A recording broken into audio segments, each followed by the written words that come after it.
Hello everyone, how are you? I am Dr. Sudhir from Statesman Academy. So today we will be starting with the new topic, that is inductive and deductive reasoning. In this topic we will discuss that the topic inductive and deductive itself, there are two words, inductive and deductive, they are used in reasoning and in research. तो दोनों में ही inductive and deductive का meaning क्या निकलेगा, research में क्या रहेगा और रीजनिंग में क्या रहेगा, ऑल तो ये सेम ही रहेगा लगभग, लेकिन जो माइनर सा डिफरेंस रहेगा उसको हम डिटेल में रीड करेंगे आज। चलो स्टार्ट करते हैं। तो देखिए deductive and inductive, deductive reasoning और से deductive research is also known as top down, inductive को बोलते हैं हम बॉटम अप। ये दोनों के दोनों एक दूसरे के अपोजिट हैं। अपोजिट कैसे हैं कि डिडक्टिव में, deductive research will consider deductive research, कि डिडक्टिव रिसर्च में हम थ्योरी से स्टार्ट करेंगे और कंक्लूजन पे जाएंगे, कंफर्मेशन पे जाएंगे। इंडक्टिव के अंदर वी स्टार्ट फ्रॉम ऑब्जर्वेशन और थ्योरी को डेवलप करेंगे हम, ठीक है। This is known as top down sir and bottom up. अब देखिए एग्जाम्पल के लिए लेके चले हम, ऑल स्टूडेंट्स आर इंटेलिजेंट, ये हमने एक थ्योरी है कि ऑल स्टूडेंट्स आर इंटेलिजेंट, सारे के सारे इंटेलिजेंट है। एक गिवन स्टेटमेंट है, फिर प्रपोजिशन है हमारे पास, Amit is a student, this is proposition 1, this is proposition 2, conclusion Amit is intelligent. जो ये हमारा कंक्लूजन है, ऑब्जर्वेशन क्या है, अमित इज एज स्टूडेंट, हमने देखा कि all are intelligent, all students are intelligent और अमित एक स्टूडेंट है और तो ऑब्वियसली अमित इंटेलिजेंट होगा। Means we are deducing from a universal fact. Universal fact क्या है, मीन्स थ्योरी क्या है यहाँ पे कि all are intelligent without any exception, कोई एक्सेप्शन नहीं है, सारे के सारे इंटेलिजेंट है। उसी में से हमने अमित को पिक किया तो वो अगर उनमें से ही है तो वो इंटेलिजेंट होगा। दिस इज डिडक्टिव, डिड्यूस करना, ठीक है।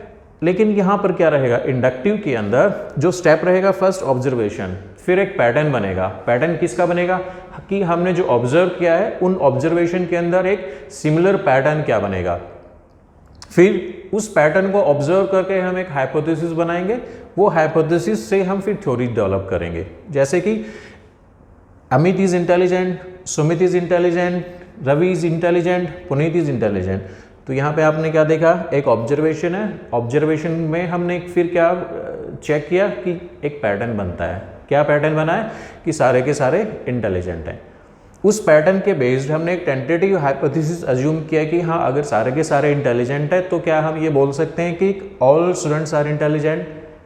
अब ये किस चीज़ पे डिपेंड करेगा कि जो हमने कंक्लूजन दिया है, जो थ्योरी बनाई है कि ऑल स्टूडेंट्स आर इंटेलिजेंट, वो पैटर्न पे डिपेंड करेगा कि जो पैटर्न हमने ऑब्जर्व किया है। तो ये एक दूसरे के अपोजिट हो जाएंगे कि ये थ्योरी से स्टार्ट होगा, ये थ्योरी पे एंड होगा, इंडक्टिव। अब इसमें अब कौन सा वैलिड होगा, कौन सा वैलिड नहीं रहेगा, वो थोड़ा सा डिटेल में जाना पड़ेगा उसके लिए, लेकिन एक सुपरफिशियल मैं आपको बता देता हूँ कि इसमें इसकी जो वैलिडिटी है कंक्लूजन की, इंडक्टिव रिसर्च में या इंडक्टिव रीजनिंग के अंदर, वो डिपेंड करेगा कि इनकी ट्रूथ वैल्यू क्या है, कि ये वैलिड है या नहीं है। दूसरा, इसमें 4 हैं आपके पास, फॉर एग्जाम्पल है, जैसे जैसे हम इसमें अपनी ऑब्जर्वेशन को ऐड करते जाएंगे और से हम इसमें प्रीमाइसिस को ऐड करते जाएंगे, प्रीपोजिशंस को, तो हमारी ऑब्जर्वेशन का पैटर्न एक्सटेंड होता जाएगा। तो इसकी जो ट्रूथ वैल्यू, इसकी जो वैलिडिटी है वो इंक्रीज होती जाएगी। चांसेस, सर्टेनिटी, जो कंक्लूजन है उसकी प्रोबेबिलिटी इंक्रीज हो जाएगी ट्रू होने की। डिडक्टिव रीजनिंग में इफ दिस इज ट्रू तो कंक्लूजन आपका डेफिनेटली ट्रू रहता है। क्यों? क्योंकि the conclusion in deductive reasoning follows from universal, follows from theory, ठीक है।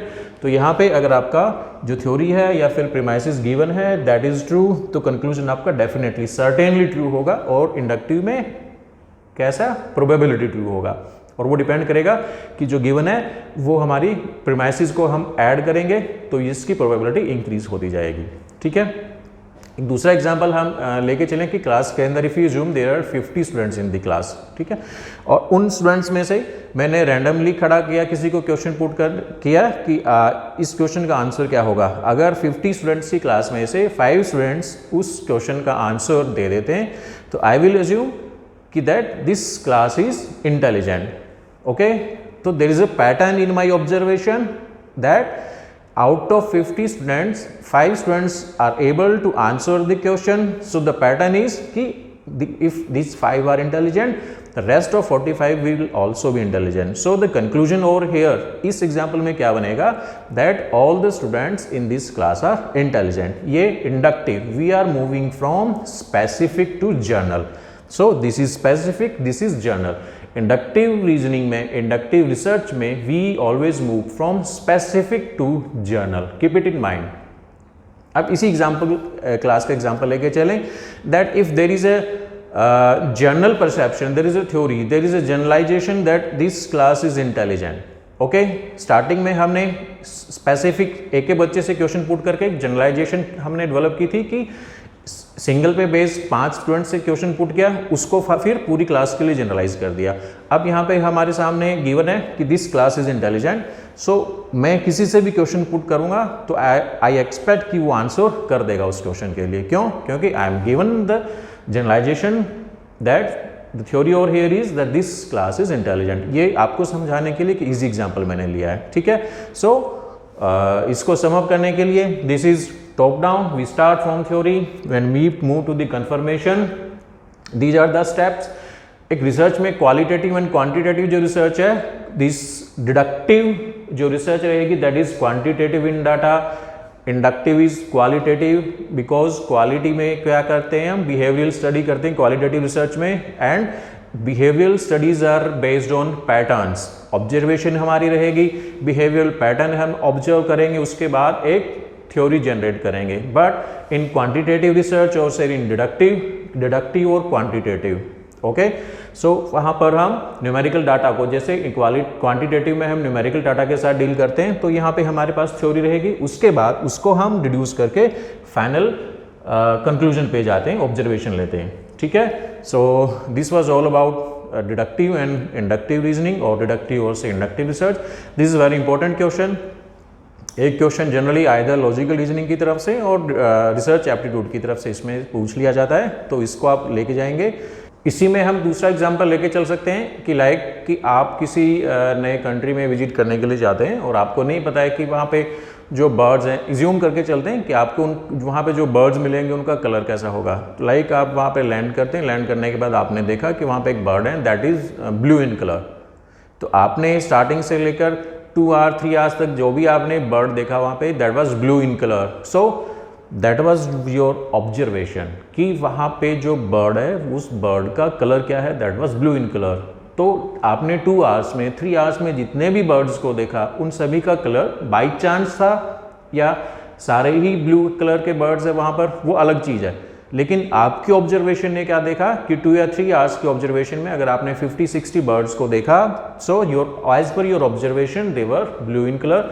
सो there was a pattern that all the birds जो कि मैंने देखे हैं वो ब्लू हैं. तो एक पैटर्न बना, उसके बेसिस पे आपने एक थ्योरी बना दी कि all the birds in this country are blue in colour. Okay, you move from specific to general. This is inductive approach.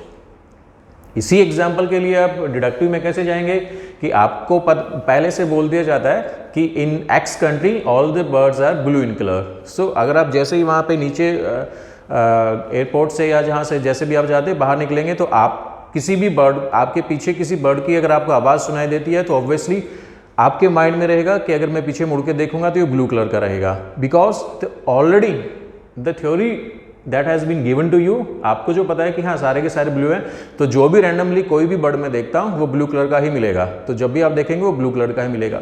तो ये आपका जनरल टू स्पेसिफिक बनेगा और ये स्पेसिफिक टू जनरल. क्लियर? सो ये इंपॉर्टेंट पॉइंट है. क्लियर? तो इसके लिए डिडक्टिव और इंडक्टिव के अंदर इतना ही करेंगे हम, ज़्यादा डिटेल में नहीं जा पाएंगे इसमें बिकॉज ऑफ टाइम लिमिट.